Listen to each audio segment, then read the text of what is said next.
Welcome to Tuesday's Commodities Corner. I'm Elaine Stenson. Gold fell to its lowest in 3 months on Tuesday as the increased likelihood that policymakers are close to resolving US debt negotiations in Washington lifted stock markets, curbing interest in the metal as a refuge from risk. James Moore from Fastmarkets in London joins me on the line now to look at this further. James, gold hasn't benefited all that much from what's going on in Washington, but could it go down if there's no resolution? Well, the market consensus at the moment is or certainly market sentiment is to the downside. We have seen a renewal of investment liquidation through the ETF platforms. And this could be for a number of reasons, but ultimately it suggests that institutions are looking to increase some of their dollar holdings. With regards to the debt negotiations, if there is no resolution, consensus would suggest that gold will go up as a safe haven alternative to the dollar and to treasuries. But ultimately, we think we'll see a continuation of the liquidation as players continue to increase their cash holdings. What is your short-term forecast at the moment? At the moment, we're still relatively bearish for gold. We've sort of tested higher and failed ahead of $1,400 an ounce. We've pulled back, but really gold is struggling to hold above $1,300. A number of factors really, but predominantly through the liquidation from more the institutional investment side.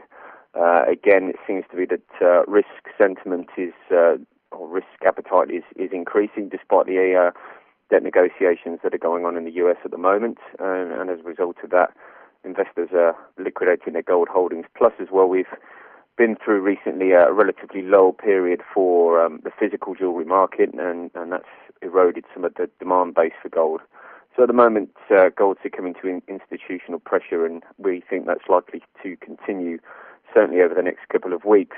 That said, we are heading towards a stronger period for physical demand. We've got the traditional wedding season in India approaching in November. There's a number of key festivals for the Hindu calendar, and we think once we reach there, gold's likely to find more substantial support. Okay, and if the debt talks do get resolved and the US economy improves, will this be negative for precious metals? It certainly looks the case. Generally speaking, stronger economic conditions reduce certainly the appeal of gold as a safe haven. And as well, with stronger economic conditions in place, you're likely to see more interest for both riskier financial assets, but also we're likely to see interest rates moving higher as well as the Fed begins to tighten monetary policy. Although this may be some way down the road, certainly a longer-term budget reduction agreement would certainly be bearish in our view for gold. James, thank you for joining me on the line today, and that's all from us for now. But Commodities Corner is back with Thomas Taplin on Thursday. Bye for now.